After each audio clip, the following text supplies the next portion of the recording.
Louis de Funès était assis tranquillement sur une chaise en bois, dans les jardins fleuris et luxuriants du château de Clermont, dans la vallée de la Loire, par une fin d'après-midi.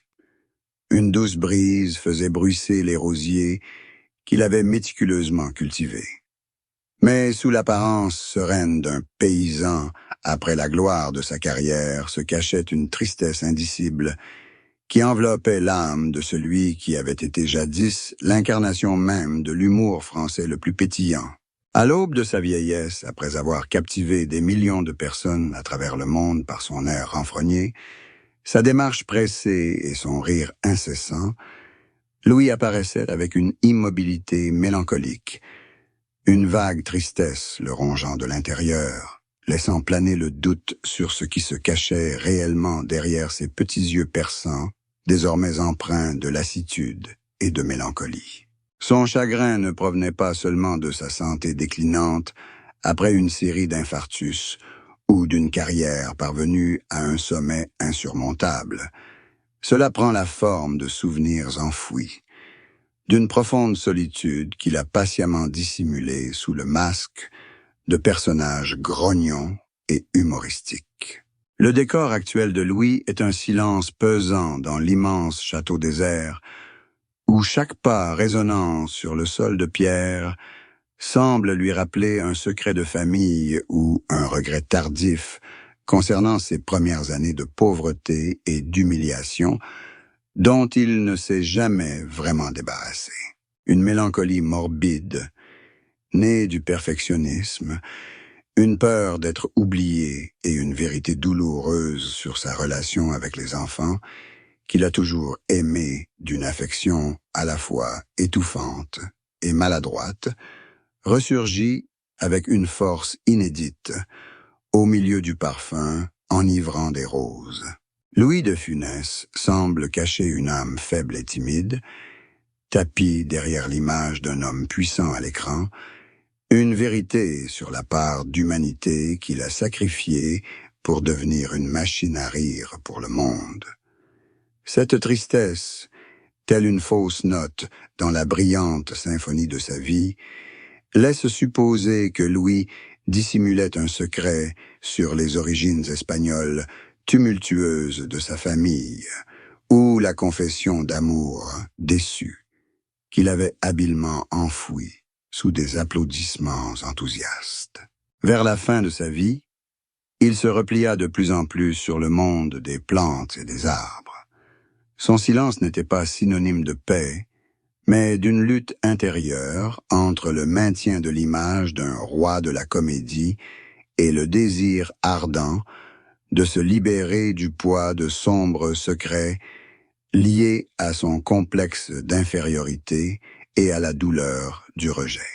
Le premier chapitre de ce dénouement est le portrait mélancolique d'une légende enfermée dans un château de souvenirs où la tristesse est le thème dominant et la vérité, tel un fantôme tapi dans les recoins obscurs d'un jardin luxuriant, attendant une ultime occasion de se révéler avant que le rideau de la vie ne se ferme à jamais, laissant planer une question profonde. L'homme qui a apporté le rire à l'humanité entière a-t-il véritablement trouvé le sourire dans l'obscurité de cette vérité longtemps cachée? La vie sentimentale de Louis de Funès fut un parcours semé de contradictions entre l'impulsivité de la jeunesse et les calculs impitoyables d'un homme en quête de stabilité et de statut. Son premier mariage avec Germaine Louise Élodie Carroyer eut lieu durant ses années de misère, alors qu'il jouait du piano dans les cabarets parisiens. Cet amour naquit de la détresse partagée par deux âmes démunies, mais s'effondra rapidement sous le poids de la pauvreté et des ambitions inassouvies de Louis. Cette rupture le marqua profondément, le contraignant à abandonner son fils aîné, Daniel, un acte qu'il tenta plus tard de dissimuler sous une façade de réussite. Mais c'est son second mariage avec Jeanne de Maupassant, petite fille du grand écrivain Guy de Maupassant, qui marqua un véritable tournant, transformant radicalement sa vie et son être. L'amour de Louis pour Jeanne n'était pas seulement l'union de deux cœurs, mais aussi un contrat de pouvoir où Jeanne était non seulement son épouse, mais aussi son impresario, sa protectrice, et la main de fer qui contrôlait chaque étape de sa carrière. L'échec de leur mariage ne résidait pas dans une séparation légale, mais dans la perte d'individualité de Louis, entièrement soumis à la volonté de sa femme. Elle l'avait transformé, d'acteur talentueux, en une machine à faire de l'argent et en un symbole d'extravagance, rendant leur relation parfois plus dépendante que pure affection. Cette dégradation était également manifeste dans la relation de Louis avec ses fils, Patrick et Olivier, auxquels il imposait une éducation dure et autoritaire, reflétant sa propre peur de la pauvreté et de l'échec. Pendant des années, il vécut en proie à un conflit intérieur, tiraillé entre le maintien de l'image d'une famille aristocratique, modèle au château de Clermont, et la douleur persistante liée à son fils illégitime, oublié, Daniel. Chaque fois qu'il apparaissait rayonnant aux côtés de Jeanne en public, Louis était en proie à un profond désarroi, réalisant qu'il menait une vie préétablie où l'amour était devenu un outil pour consolider sa réputation plutôt qu'un havre de paix. Pour Louis de Funès, cette descente aux enfers fut une ruine silencieuse, où il sacrifia ses sentiments les plus profonds et ses premiers liens du sang pour un mariage symbolique et l'approbation de la haute société. Même à la fin de sa vie, les séquelles de ses choix cruels persistaient dans ses nuits blanches, lorsque les fantômes de la trahison et de la solitude au sein même de sa maison devenaient plus palpables que jamais sous la lune de la Loire. À 68 ans, le corps usé par des infarctus à répétition et l'âme lasse de chercher à plaire au monde, Louis de Funès livra un récit poignant de la tristesse qui était devenue son ombre la plus fidèle. Il parlait de sa tristesse non pas avec le rire moqueur d'un film, mais avec un silence glaçant. Une voix surgit des abysses de l'épuisement spirituel. À 68 ans, ma tristesse est un rire muet.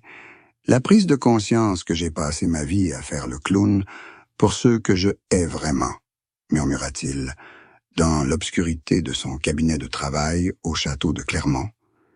Sa tristesse, à cet âge, prenait la forme d'un regret tardif d'avoir été trop dur envers lui-même et son entourage, d'avoir transformé la vie en une série de règles rigides pour combattre une insécurité constante. Il confessa que son plus grand chagrin était la solitude au sommet de sa gloire, où il ne trouvait aucun véritable ami en dehors de sa roseraie et de ses arbres silencieux. À 68 ans, il avouait éprouver du dégoût pour les expressions faciales qui étaient devenues sa marque de fabrique, les considérant comme des chaînes emprisonnant son âme véritable. Son chagrin provenait aussi de la conscience de sa mort imminente, une peur non pas de la fin elle-même, mais de la vérité sur son insécurité et sa faiblesse qui seraient exposées après sa mort. Sa femme lui confiait que chaque fois qu'il se regardait dans le miroir, il ne voyait plus gendarme ni Rabbi Jacob, mais seulement un vieil homme desséché qui s'était perdu dans les applaudissements de la foule. Le chagrin de Louis à 68 ans était aussi la douleur de voir ses enfants grandir avec les cicatrices psychologiques de son éducation autoritaire. Une vérité qu'il n'avait plus le temps de rectifier. Son récit autobiographique est un manifeste d'épuisement, où il confesse que son rire est en réalité un cri silencieux contre le destin. Louis de Funès, à 68 ans, apparaît comme un monument en ruine qui a appris à embrasser son chagrin, comme un dernier bagage pour entrer dans l'obscurité, se débarrassant de toutes les couronnes de roi de la comédie, pour trouver le calme absolu dont il avait été privé pendant un demi-siècle, sous les feux de la rampe. Le parcours de Louis de Funès fut un retournement de situation spectaculaire, passant de second rôle pendant des décennies à la plus grande star du cinéma français. Pourtant, derrière cette ascension fulgurante se cachaient des secrets qu'il dissimulait, alimentés par un scepticisme morbide envers l'humanité. Le plus grand secret de sa carrière était sa peur panique de la pauvreté, une obsession née de la faillite de sa famille durant son enfance, qui le rendit avare et constamment méfiant envers son entourage en matière d'argent. Pendant des années, il cacha le fait que ses collègues le détestaient souvent pour son caractère dominateur, envieux et autoritaire sur les plateaux de tournage, une facette sombre à l'opposé de son image joviale à l'écran. Louis dissimula également sa grande dépendance à l'égard de Jeanne pour chaque décision artistique, au point de n'oser accepter aucun rôle sans l'approbation suprême de sa femme, faisant de sa carrière un projet familial exclusif. Son parcours recelait aussi des accès de rage incontrôlables et un profond mépris pour les critiques de cinéma, qu'il jugeait incapables de comprendre le dur labeur qui se cachait derrière chaque froncement de sourcils. De plus, il lui cacha le fait qu'elle avait secrètement racheté les droits de ses anciens films pour ensuite les détruire. Jugeant son jeu d'actrice imparfait, manifestation de son perfectionnisme extrême. Chaque succès du Gendarme de Saint-Tropez ou de Fantomas était le fruit d'un labeur mental acharné où Louis s'épuisait jusqu'à mettre sa santé cardiovasculaire en péril. Il nourrissait une haine viscérale pour les rôles qui l'avaient rendu célèbre, les considérant comme de la camelote commerciale, mais qu'il était contraint d'interpréter par nécessité financière pour le château de Clermont. Sa carrière était un édifice bâti sur le secret, la peur et une solitude absolue, où chaque rire du public était vécu comme une déchirure dans son âme, vendue aux enchères. Louis savait que son sourire était un masque d'acier, dissimulant un cœur fragile et une âme en proie à un profond sentiment d'inadéquation, transformant sa brillante carrière en une symphonie de vérités étouffées et d'illusions éblouissantes, vénérées par des inconnus. Dans les derniers instants de sa vie, confronté à la dure réalité, Louis de Funès fit une confession bouleversante. Un amour qu'il avait tenté d'effacer de son passé pour préserver son image aristocratique. Il admit que, derrière son dévouement à Jeanne, son cœur portait encore la douleur de sa première épouse et surtout de Daniel, son fils aîné, dont il avait cruellement nié la paternité pendant des décennies. Cette confession bouleversante ne portait pas seulement sur une trahison, mais sur un mensonge colossal qu'il avait entretenu pour plaire à Jeanne et se conformer au rang social élevé que représentait le château de Clermont. Louis confessa, la voix étranglée par l'émotion, qu'elle avait vécu toute sa vie dans la lâcheté, craignant de reconnaître son propre enfant de peur de compromettre sa fortune et la stabilité de sa nouvelle famille. Cette vérité était sa plus grande souffrance et son secret le plus sombre, le faisant se sentir comme le plus grand des imposteurs aux yeux de tous. Il révéla avoir secrètement suivi la carrière de Daniel de loin, sans jamais oser se montrer, une punition qu'il s'infligeait volontairement, mais qui causa une douleur irréparable à son fils.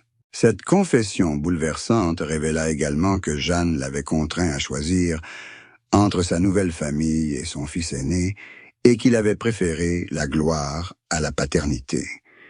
La vérité sur cet amour rejeté et ce sacrifice d'humanité confèrent à l'héritage de Louis une dimension tragique et tourmentée. Il confiait qu'à chaque fois qu'il interprétait une scène père-fils à l'écran, il se sentait comme un criminel flagellant sa conscience, car il savait qu'il incarnait quelque chose de sacré qu'il avait profané dans la vie. Cette confession explique la mélancolie et l'anxiété qui se cachaient derrière ses rires. Il souhaitait se confesser pour libérer son âme du joug du mensonge, même s'il savait que cela risquait de détruire tout ce qu'il avait si durement construit, ne laissant derrière lui que le souvenir obsédant d'un homme mort, avec un secret trop lourd à porter, pour un cœur déjà las de feindre la perfection. Évoquant ces dernières années après avoir frôlé la mort à cause de plusieurs infarctus, Louis de Funès faisait souvent référence à un concept qu'il appelait un nouveau mariage. Une alliance non pas avec une femme, mais une profonde réconciliation spirituelle avec la terre-mère et les roses de son jardin. Lassé de l'emprise de Jeanne et des contraintes du cinéma, Louis choisit de épouser le silence de la nature en quête d'un salut ultime pour son âme. Il confiait que ce nouveau mariage lui offrait une liberté inédite, une liberté qu'il n'avait plus connue devant la caméra, où il n'avait plus à se contorsionner pour amuser la galerie, mais pouvait simplement écouter le vent souffler dans la vallée de la Loire. J'ai épousé mes roses, car elles ne m'ont jamais demandé de jouer la comédie, ni d'être riche, disait-il avec une douloureuse distance. Louis parlait d'apprendre à communiquer avec les plantes comme avec des êtres vivants, les considérant comme ses seuls amis, ceux qui ne le trahiraient pas et n'envieraient jamais sa réussite. Ce nouveau mariage fut pour Louis de Funès un chemin de salut spirituel, où il trouva la paix en se libérant des ambitions de statut social que Jeanne lui avait imposées. Il parlait de labourer la terre et de désherber lui-même, en guise de pénitence pour ses erreurs envers Daniel et les vieux amis qu'il avait abandonnés. Son récit de cette période est empreint de la sagesse de ces dernières années, témoignant du fait que même une âme tourmentée par le doute et le besoin de contrôle peut trouver refuge dans la simplicité de la nature. Louis apparaît dans ce dernier mariage comme un homme ayant véritablement trouvé un havre de paix, où l'amour n'est plus une lutte pour le pouvoir, mais une compréhension profonde entre une âme lasse et l'immortalité de la nature. Il conclut que, quels que soient les mensonges et les sombres secrets que la vie recèle, le retour à l'authenticité de la terre-mère est la plus grande victoire pour un artiste, lui permettant d'affronter la mort avec le calme et la dignité de celui qui a enfin retrouvé son propre sourire. Un sourire qui n'a besoin ni de public ni d'applaudissements pour exister. La mort de Louis de Funès en janvier 1983 a marqué la fin d'une des plus brillantes pages du cinéma comique mondial, mais elle a aussi affirmé l'immortalité d'une âme qui a osé vivre dans le combat terrifiant entre le rire et les larmes. Le véritable enjeu de l'histoire de Louis de Funès ne réside ni dans des records d'audience, ni dans le faste du château de Clermont, mais dans son engagement indéfectible à préserver une vérité amère derrière une façade enjouée. Louis a vécu une vie à la manière d'une tragicomédie dont il fut à la fois l'auteur et la victime, transformant la peur et le doute en armes redoutables pour conquérir le monde. Son parcours de musicien modeste à icône nationale est une leçon d'effort extraordinaire, mais aussi une mise en garde contre le prix à payer pour se perdre soi-même dans la quête de la gloire. Il nous a appris que les plus grands rires jaillissent toujours des plus profondes souffrances, et ce sont les cicatrices de la trahison et du regret qui ont fait de lui, d'acteur talentueux, une légende d'une profonde humanité. Le parcours du premier chapitre, empreint de mélancolie au cœur de la roseraie, au chapitre final, marqué par la réconciliation spirituelle, forme un cercle parfait, celui d'une âme poussée à bout. Les secrets de l'enfant abandonné, sa dépendance à l'égard de son épouse autoritaire et ses origines douloureuses ont forgé le portrait authentique de Louis de Funès, un génie tourmenté, mais d'une vénérabilité absolue. Elle a quitté ce monde dans le silence du château de Clermont, nous léguant un héritage de rires infinis, mais aussi une leçon sur la solitude de l'artiste. Louis n'était plus un individu. Elle est devenue un symbole de résilience et de transcendance de la douleur. Son histoire s'achève dans le calme d'un crépuscule sur les rives de la Loire, laissant un testament spirituel sur le courage d'affronter ses propres ténèbres pour trouver la lumière éternelle. Alors que le rideau tombe définitivement, nous découvrons un Louis de Funès immortel, un homme qui a conquis le monde par son humour colérique, mais s'est racheté par les roses et une vérité tardive, nous rappelant que le plus grand amour est la réconciliation avec soi-même, avant de disparaître dans le flux éternel du temps et de la mémoire humaine, laissant une empreinte profonde sur la scène artistique mondiale comme un maître du rire, né des larmes silencieuses, silencieuses, silencieuses.